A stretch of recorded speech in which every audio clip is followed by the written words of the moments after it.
जो तुम्हें कर्म मिला है उसे धर्म के अनुसार करो, भगवत समर्पित कर दो, वो यज्ञ हो जाएगा, उसका फल मिलेगा तुम्हें आनंद, भगवत प्राप्ति, महासुख। कर्म वही है, पर जब अहंकार से प्रेरित होकर अपने लिए करते हो सुसुख वांछा, तो उसमें अधर्म वृत्ति बढ़ जाती है। अधर्म वृत्ति निश्चित आपको भोगना पड़ेगा।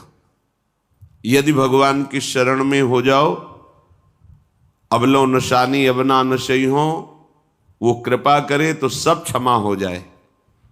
वो कह रहे हैं कि हम तो हम सर्वपापेभ्यो मोक्षयिष्यामि मा शुचा। नहीं तो आपका जो कर्म प्रकाशित नहीं हुआ है और आपने पाप कर्म किया वो गुप्त है, वो नष्ट नहीं हुआ, वो भयंकर रूप रख के तैयार है, अपने समय पे तुम्हें नष्ट कर देगा। एक 45-50 वर्ष की अवस्था के थे, अब उनको ज्ञान हुआ कि हमारे द्वारा बहुत अधर्म हुए हैं, अब सब छोड़ो, अब सत् कार्यों में लगो। तो उनके सामने एक स्वर्णकार का मकान था। वो बहुत ही कपटपूर्ण व्यवहार करता था, भोले भाले लोगों को असली स्वर्ण लेकर के केवल स्वर्ण का लेप करके अलंकार बेचता। अगर कोई जानता तो कुछ राज कर्मचारियों को अपने ले के अधीन किए हुए था और उसको कुछ नहीं होता। तो जो राज कर्मचारी उसके रहस्य को जानते थे वो रात में ड्यूटी देते थे। उन लोगों ने सोचा कि इतना धन इसने इकट्ठा किया है, अगर हम इसको मार देते हैं और इसका स्वर्ण ले लेते हैं तो कोई रिपोर्ट करने वाला भी नहीं होगा और हम बहुत धनी हो जाएंगे। अधर्माचरण करने वाला कभी सुखी नहीं हो सकता। स्वर्णकार अधर्म आचरण कर रहा था तो उसके अधर्म आचरण में सम्मिलित होने वाले राज कर्मचारियों ने उसे मार दिया, उसका स्वर्ण ले लिया, धन ले लिया और उसे एक बॉक्स में बंद करके वो निकल ही रहे थे कि वो जो धर्म पे चलना ठाना था उन्होंने देख लिया। बाहर निकले, उनका ये क्या है, अब वो तो फंस गए क्योंकि बॉक्स में उसकी लाश थी और सब बैग झोला में स्वर्णाभूषण धन था। उन्होंने तुरंत उसको कहा, आवाज मत दीजिएगा, देखो हम तुम्हें हिस्सा दे देंगे, ये जो धन हमारे पास है इसको हम 3 हिस्से में बांट लेंगे और इसको हम नष्ट कर देते हैं, कोई जानेगा नहीं, हम राज कर्मचारी हैं, किसी तरह का फसाव नहीं होगा। उन्होंने कहा, ये मैं अधर्म का कार्य नहीं कर सकता, मैं तो अब हल्ला मचाऊंगा, सबको बुलाऊंगा और बताऊंगा कि तुमने इसकी हत्या की है और इसका धन अपहरण कर रहे थे। अब राज कर्मचारी, उन्होंने सोचा हमारी ड्यूटी भी जाएगी, धन भी जाएगा, सजा भी मिलेगी। दोनों ने इशारे में ही बात कर ली और हल्ला मचा के दौड़ पाए, पकड़ो इसे, पकड़ो, जाने न पाए। उसे पकड़ लिया, लोग इकट्ठा हुए, क्या हुआ, देखो ये धन अपहरण करके जा रहा था, इसकी हत्या कर दी। तो हम लोग गश्त लगा रहे थे तो हमें शंका हुई, आए तो देखा ये पकड़ा गया, जो धर्म से चल रहा था उसको पकड़ लिया। अब तो प्रमाण, राजकर्मचारी खुद गवाही देने के लिए तैयार, उसे बंद किया गया, मुकदमा हुआ। वो बार बार जज के सामने यही कहता था, जिसकी कसम खवाओ हम कसम खा लेते हैं, हमने बिल्कुल ये कार्य नहीं किया, ये लोग ये कार्य कर रहे थे, हमने इनको रोका तो इन्होंने मुझे साझेदारी के लिए, पर मैंने वो स्वीकार नहीं किया तो फिर इन्होंने ऐसा किया। पर उसकी कौन बात माने, राज कर्मचारी गवाही। मुकदमा लंबा खिंचा, उसे जेल में रखा गया। हर बार आके वो यही प्रार्थना करता, कई वर्ष तक चलता रहता मुकदमा, जेल का उसे बड़ा कष्ट भोगना पड़ता। वो विचार करता कि मैं अगर हिस्सा ले लेता तो बच जाता, लेकिन धर्म से चल रहा था तो देखो मुझे कष्ट भोगना पड़ा। मुझे लगता है भगवान के दरबार में न्याय नहीं है, धर्म रक्षा नहीं करता, ऐसा लगता है। एक दिन आया और रो करके यही बात कही जज के सामने कि मुझे लगता है भगवान नहीं है। क्योंकि मैं बार बार सत्य को साक्षी करके कहता हूं कि मैंने ये कर्म नहीं किया और मुझे दंड दिया जा रहा है, मुझे क्लेश दिया जा रहा है धर्म से चलने के कारण। अगर मैं सम्मिलित हो जाता तो मुझे तीसरा हिस्सा मिलता और बिल्कुल बात शांत होती। ये क्या धर्म है, कहां भगवान है? जज ने इस पर गौर किया। कई वर्ष वो जेल भोगता रहा, मुकदमा चलता रहा। तब जज ने गौर किया कि बार बार ये कहता है इसकी जांच की जाए, तो हत्याकांड होते ही रहते हैं। एक शव आया वहां, जज ने मंगवाया था, जो पोस्टमार्टम के लिए जाता है, मंगवाया और कहा देखो इसका कोई नहीं है, अंतिम संस्कार के लिए अपने ही लोगों को जाना है। तो 2 कर्मचारी जो थे सरकारी, जो स्वर्ण चोरी में सम्मिलित थे, उनको और उसको कहा कि बस तुम थोड़ी देर नदी के किनारे बैठे रहना, हम और लोगों को लेकर के आते हैं। और एक आदमी को छुपा के बैठा लिया और राज कर्मचारी नदी के किनारे शव को लेकर बैठे। उसको देखा जिसको बहुत कष्ट दिया जा रहा था, सारा आरोप उसके ऊपर था, जो धर्म से चल रहा था। उसे कहा माना नहीं ना, अगर मान लेता तो तीसरा हिस्सा भी मिल जाता, बात वहीं खत्म हो जाती है। देखा, फंसा दिया, तेरे को आजीवन कारावास मिलेगा, कोई नहीं बचा सकता तेरे को। मेरी बात नहीं मानी, कह रहा था हल्ला मचाऊंगा, ऐसा वैसा, अब भोग। तो जज के द्वारा जो एकांत में बैठाला हुआ आदमी था, उसने पूरी बात सुनी। इसीलिए ये नाटक रचा गया था।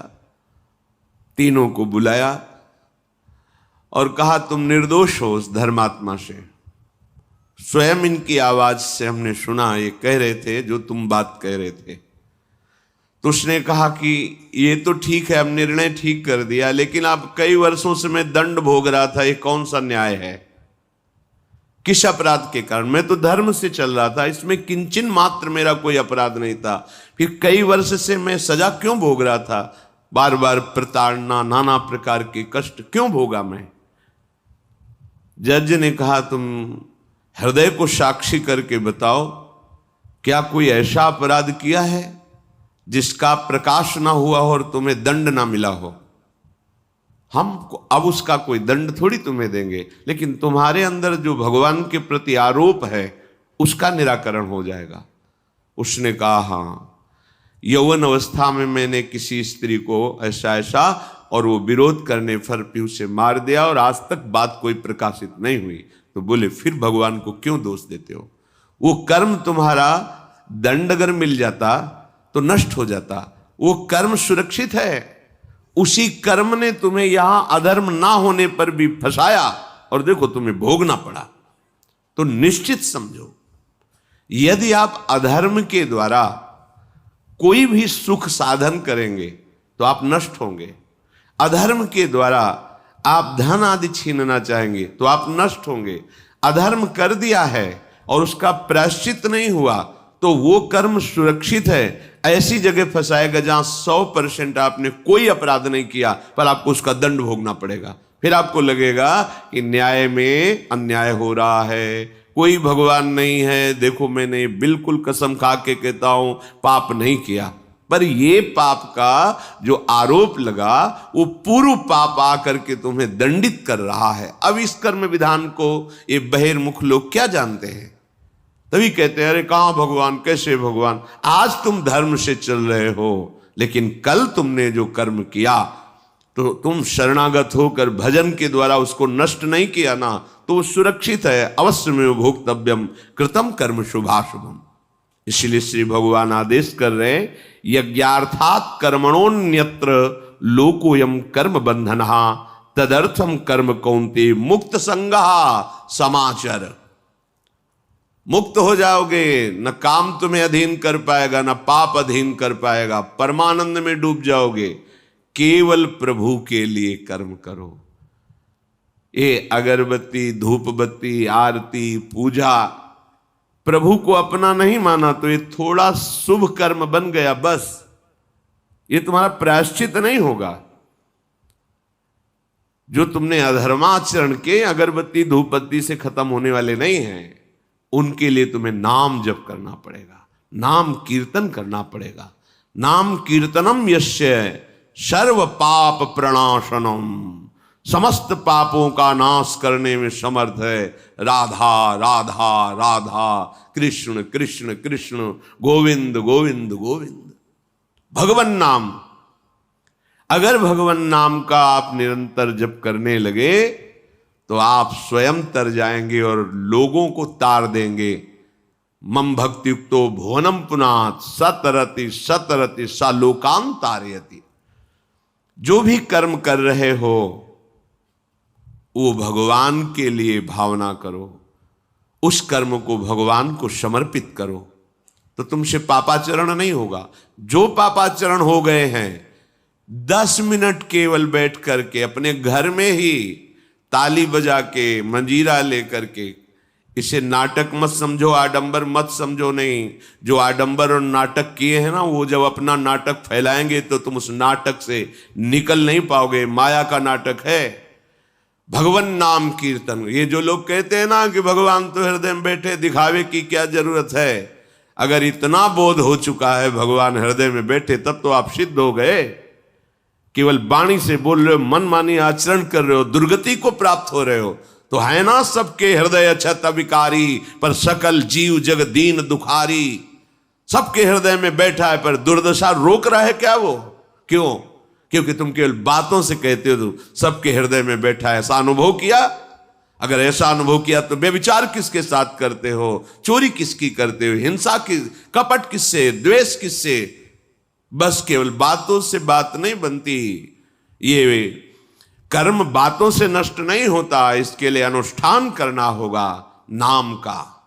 चाहे जैसी परिस्थिति हो, चाहे जो हो, जैसे भी हो, तुम्हारा मंगल होगा। अहोबत स्वपचतो गरीयान यज्जिभ्यागे वर्तते नाम तुभ्यम। वो नीच आचरण करने वाला, अभक्ष पदार्थ खाने वाला भी यदि भगवान नाम उच्चारण करता है तो परम पावन हो जाता। अहो, आश्चर्य की बात! बड़े बड़े प्रायश्चित जिसे पावन नहीं कर सकते, भगवान नाम उसे पावन कर देता है। जय शीत हरिवंश विचार के मनुज देह गुरु शरण गही, सकई तो सब पर पंच तज कृष्ण कृष्ण गोविंद कही। कृष्ण कृष्ण गोविंद क्या जाता है? हम तो ये नहीं कह रहे कि तुम नहा के जपो, तुम ऐसा जैसे हो, जहां हो, गोविंद गोविंद, राधा राधा राधा वल्लभ श्री हरिवंश, तुम पावन हो जाओगे प्यारे। तुम्हारी दुर्गति, तुम्हारी विपत्ति, तुम्हारी उन्नति में जो बाधक कर्म है उनको नष्ट करो। किसी से भीख मांगने की जरूरत नहीं, कृपा की। अगर नाम जप नहीं तो कहीं भी भाग के चले जाओ, देख लो तुम्हें क्या मिलता है। नाम जप करो, तुम स्वयं देने वाले बन जाओगे। मांगना मिट जाएगा जन्म जन्म का। विश्वास करो, जैसे भी हो। नहीं छोड़ पा रहे गंदी बातें, शुरू करो। नाम को तो अंदर लाओ, वो तुम्हें इतनी सामर्थ्य देगा, सब छूट जाएगा, सब छूट जाएगा। विश्वास करो। आज तक जितने बड़े बड़े ऊंचाई के पद पर पहुंचे हुए महात्मा हैं, सबके मूल में नाम पाया गया। निरंतर नाम जप, निरंतर अभ्यास करने से होता है। विश्वास करो, इसके बराबर न तीर्थयाटन है, न कोई अन्य साधन है। नाम कलयुग केवल नाम आधारा, सुमिर सुमिर नर उतर ही पारा।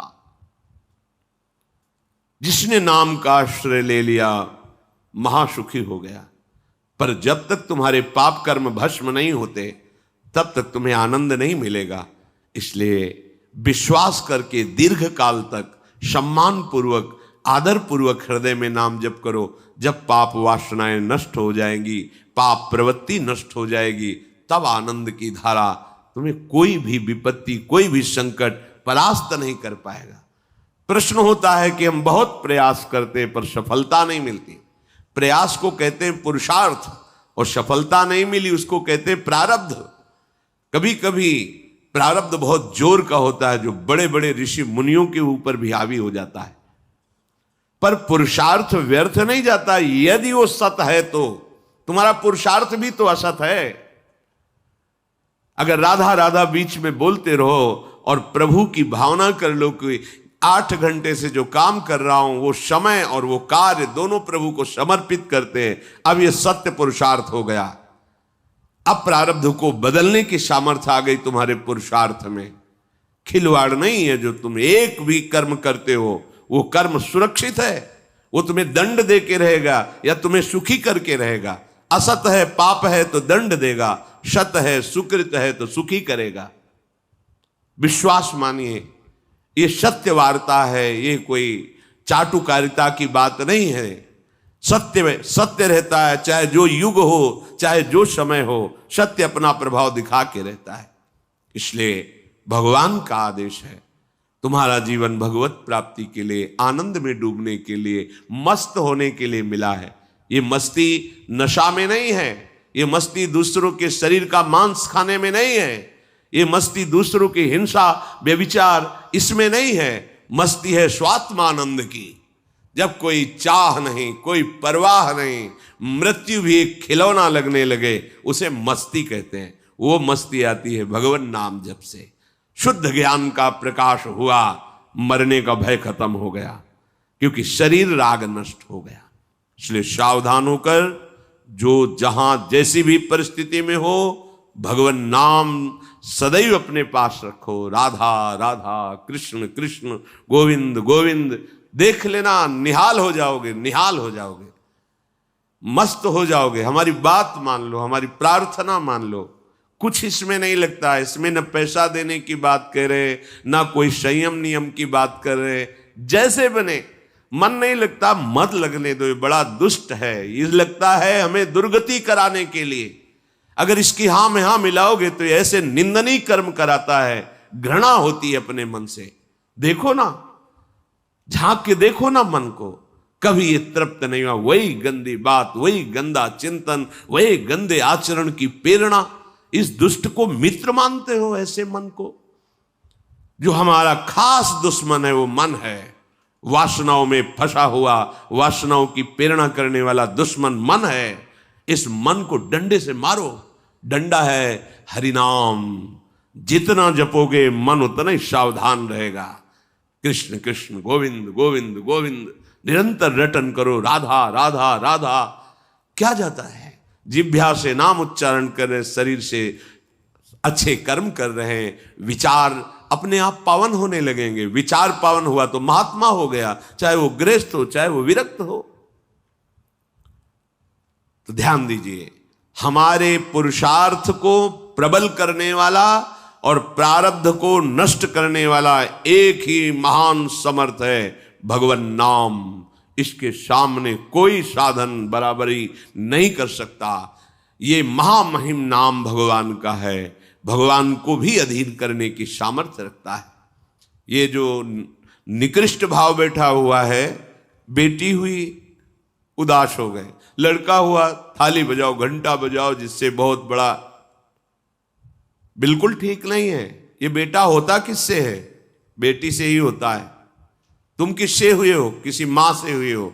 वो क्या थी? किसी की बेटी ही थी। कैसी मूर्खता छा गई है, गर्भस्थ बेटी की कोई परवाह न करके उसको। ये क्या है? कितने राक्षस वृत्ति में आ गए हैं हमारी। राक्षस भी अपने बच्चों को नहीं खाते। कितनी राक्षसी बुद्धि। हम सुंदर दिखना चाहते हैं, समाज में सम्मान पाना चाहते हैं, और पाप कर्म कैसा? बेटी है गर्भ में, हत्या करा दो, नहीं चाहिए। तो बेटा कहां से पैदा होगा? वो किसी की बेटी से ही तो पैदा हो रहा है। कैसी मूढ़ता छा जाती है। वैसे भी शास्त्र में स्त्री हत्या करना बहुत बड़ा महापाप कहा गया है। फिर भ्रूण हत्या, गर्भ हत्या, गर्भस्थ शिशु की, उसमें भी कन्या, सर्वनाश। इसके बाद फिर रोते हैं, हमने कौन सा पाप किया, भगवान ने हमारा पुत्र छीन लिया। कौन सा पाप किया, भगवान ने ऐसा कर दिया। अरे अपने डायरी में तो लिखा करो कि तुमने कौन से पाप किए हैं। फिर जब परिणाम आवे तो सोचोगे तो लगेगा बहुत हल्के में निपाट रहे हैं भगवान, हमें तो बहुत कष्ट मिलना चाहिए। कैसी कैसी निर्दयता बैठ गई हो। हम मनुष्य कहलाते हैं, सदगृहस्थ कहलाते हैं, गर्व से चलते हैं। और गर्भस्थ शिशु की हत्या करते हैं। मान जाओ, ना सत्संग सुन रहे हो, ना शास्त्र स्वाध्याय कर रहे हो, इसलिए तुम्हें पता नहीं कि तुम कौन सा पाप कर रहे हो। ऐसे ये पाप, कुछ पाप ऐसे हैं जिनको वज्र की लीक कहा गया। वज्र की लीक में मिटाल नहीं सकते, तुम्हें भोगना पड़ेगा। जो गृहस्थ है और संतान नहीं है, उस जीवन को सार्थक करने के लिए अपने गृहस्थ जीवन का त्याग करो, तीर्थ धाम कहीं वास की व्यवस्था करो और दोनों मिलकर भजन करो, अपने शरीर को पूरा करो, तो जीवन सार्थक हो जाएगा। अगर गृहस्थ है, संतान है, पढ़ाओ लिखाओ, उसको उसी योग्य करो जैसे तुम्हारे माता पिता ने किया है, तो तुम उस ऋण से मुक्त हो जाओगे। और फिर भी भजन करो, भजन ही तुम्हें भगवान की प्राप्ति कराएगा। दूसरा, जो अपने धर्म से भ्रष्ट हो चुका है, उसका जीवन व्यर्थ है। आपका एक धर्म है, सबसे पहला धर्म है मनुष्य धर्म। मनुष्य का क्या कर्तव्य है? अपने प्राणों का भी बलिदान देकर दूसरे की रक्षा करना, और यहां अपने मन को सुख पहुंचाने के लिए दूसरे की हत्या कर देना। कैसा राक्षसी भाववृत्तियों में आ गया। देखो, अगर कोई माता बहन एकांत मिल जाए तो बस राक्षस जैसे टूट पड़ते हैं, ऐसे स्वभाव, मार दो, जला दो, काट दो। बड़ी दुर्गति होगी, देख लेना, यहां भी होगी। छुपा के भी कर लो, तब कर्म प्रकाशित होगा। जब तुम अपराध नहीं करोगे, अपराध नहीं करोगे, तब वो अपराध तुम्हें फंसाएगा और जीवन भर रुलाएगा। मरने के बाद नर्क मिलेगा। नर्क माने बड़ी जेल है, वो बड़ी जेल, ये छोटी जेल है। जैसे बड़े अपराधियों को बड़ी जेलों में भेजा जाता है, तो विश्व ब्रह्मांड की सबसे बड़ी जेल और वहां के सबसे बड़े जेलर यमराज, वहां दंड मिलता है। आप ऐसा ना सोचिए कि ये सब गप है। गांव में जैसे बात करे तो लगता है गप है, जब जेल हो आते हैं ना तो कहते हैं। एक गांव में मिले थे, कहा था कि अगर रोज 5 जूता कोई गांव में हमें मारे तो हम उसे सह लेंगे, लेकिन दोबारा जेल जाने वाला आचरण नहीं करेंगे। दिखा रहे थे कि देखो कैसे कैसे कष्ट वहां के कैदी भी मारते हैं जो बहुत पुराने हो गए हैं, वो हमको अनुशासन में रखते हैं। ऐसा ऐसा कितना कष्ट। अब वो गया ना तो भोगा, अब माया के कारण स्मृति नष्ट हो गई नहीं, सैकड़ों बार अपने भी भोग के आ रहे हैं नरक। दूसरे, उसका जीवन नष्ट है जो धर्म का त्याग कर चुका है। तुम पिता माता से प्रकट हुए, तुम्हारा धर्म है माता पिता की सेवा करना। वयोवृद्ध बेचारे माता पिता उठने बैठने में असमर्थ हैं, आप पैसे कमाने के लिए अपनी बहुली निकल गए, अब वो कष्ट भोग रहे हैं। ना उनको देखना है, ना उनकी व्यवस्था करना है, मरने दो तो ठीक है। तुम्हें जब परिणाम आएगा तब तुम भी तो बनोगे ना वृद्ध, तब तुम्हें पता चलेगा। अवश्य में भोक्तव्यम कृतम कर्म शुभाशु। होश में, माता पिता सबसे पहले भगवान हैं यदि आप गृहस्थ हैं तो। अगर आप बाल्यावस्था से भगवान के मार्ग का अनुसरण कर रहे हैं तो फिर भगवान प्रणत कुटुंब पाल रघुराई, भगवान व्यवस्था कर देते हैं। वैराग्य मार्ग में लौटकर पीछे नहीं देखा जाता। हमारे भगवान के अवतार मानेंगे महाप्रभु चैतन्य देव, नवयुति विष्णु प्रियाजी माता सची छोड़ के चल दिए। आद्य गुरु भगवान शंकराचार्य भगवान के अवतार मां केवल छोड़ के चल दिया।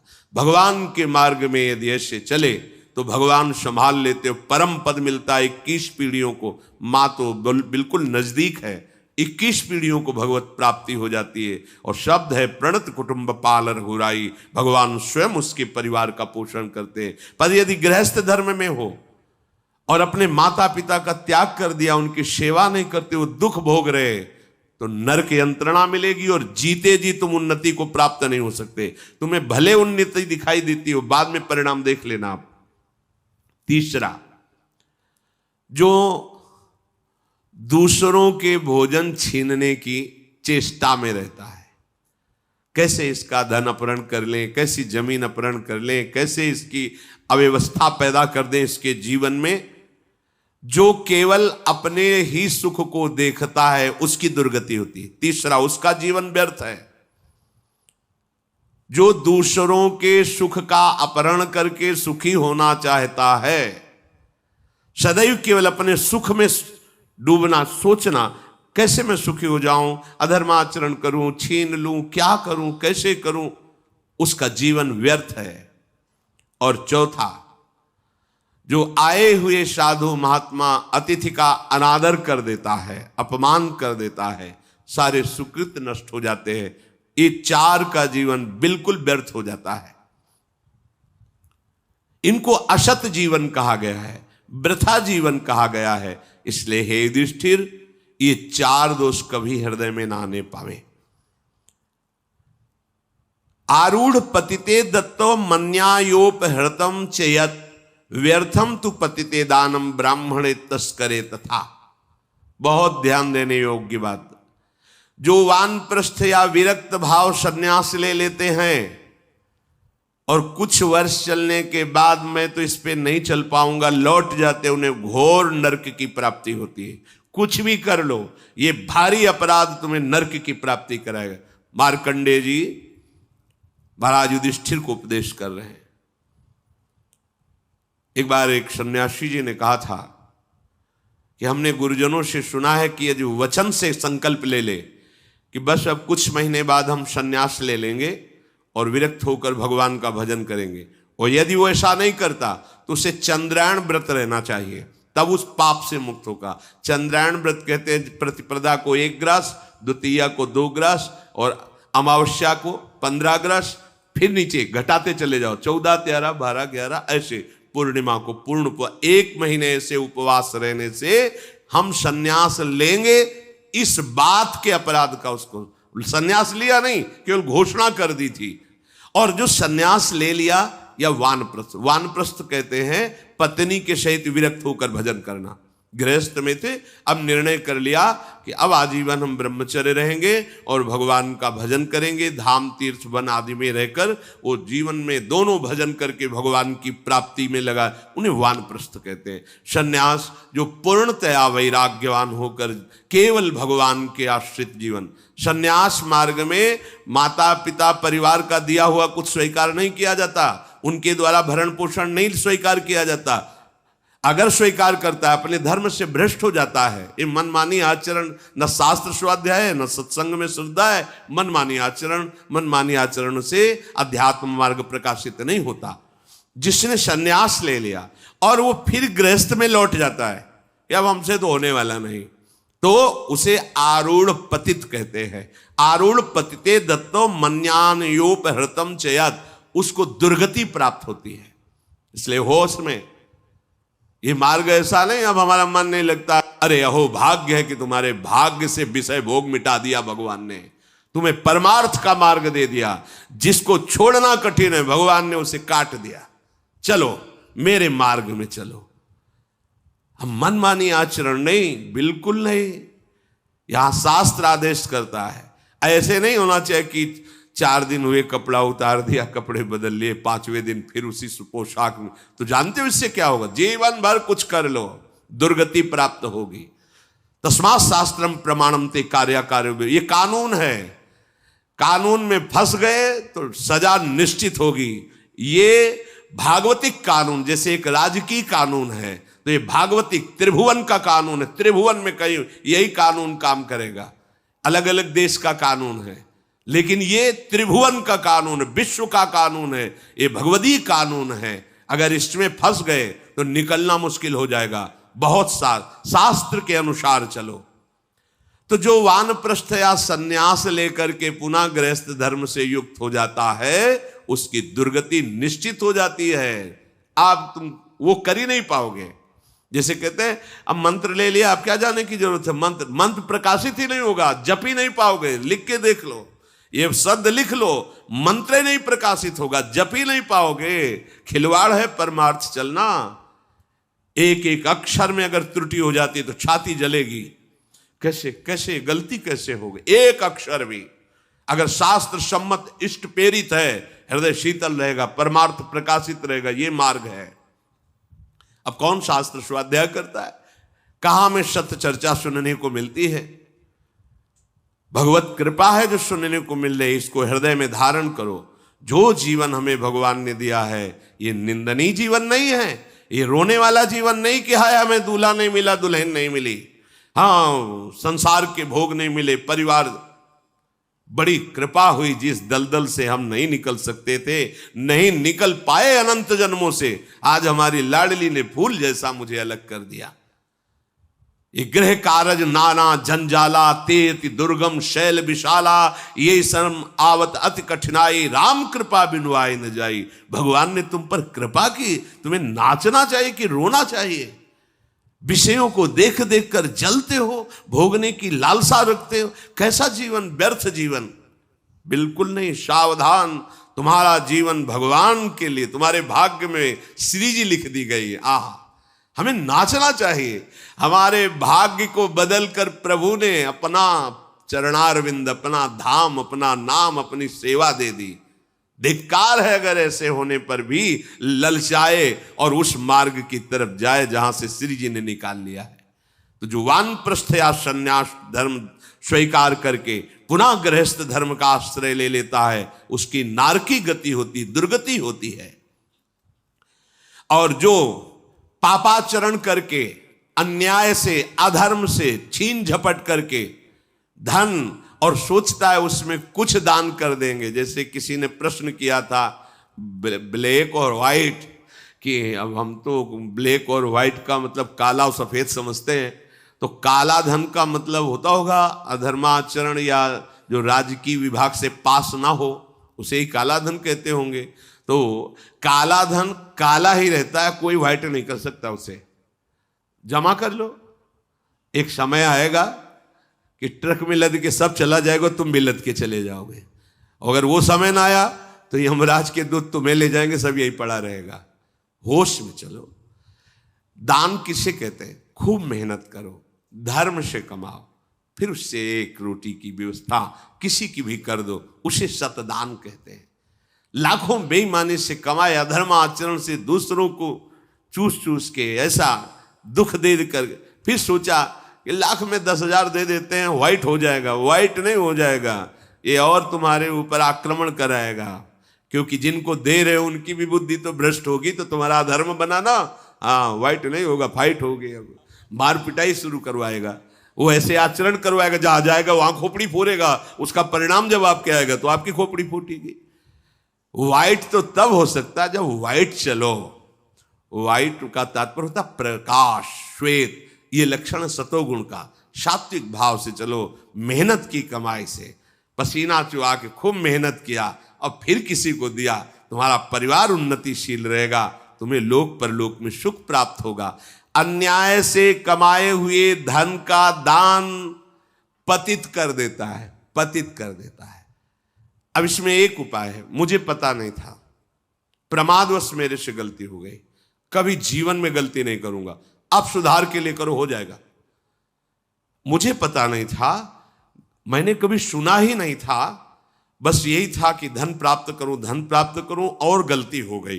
अब मुझे पता चला कि मैंने गलत किया है, तो अब लो नशानी, अब ना नशे करो, गौ सेवा, संत सेवा, ठाकुर सेवा, गलती आगे से नहीं करूंगा।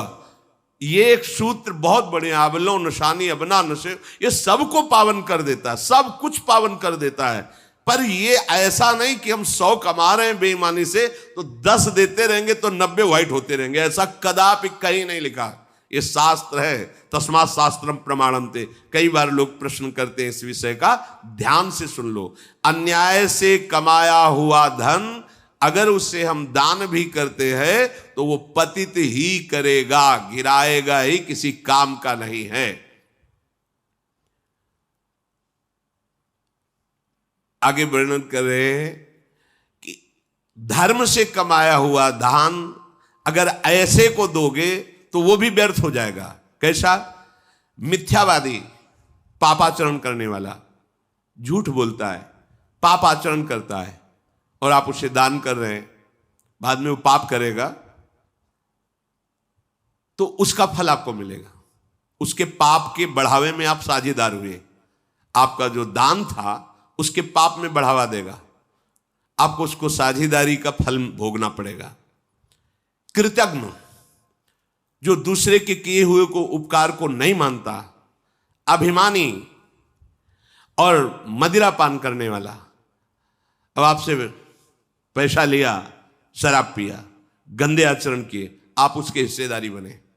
ऐसा थोड़ी दान की कोई मांग रहा है दे दो, बहुत पात्र और अपात्रता का निर्णय करके दिया जाता है। ऐसे नहीं कि मांग रहा है तो देना ही पड़ेगा, नहीं, हमें अधिकार समझ में आवे कि हमारे द्वारा दिए हुए धन का सदुपयोग हो रहा है, वहां पात्र देख करके धन आदि का दान किया जाता है।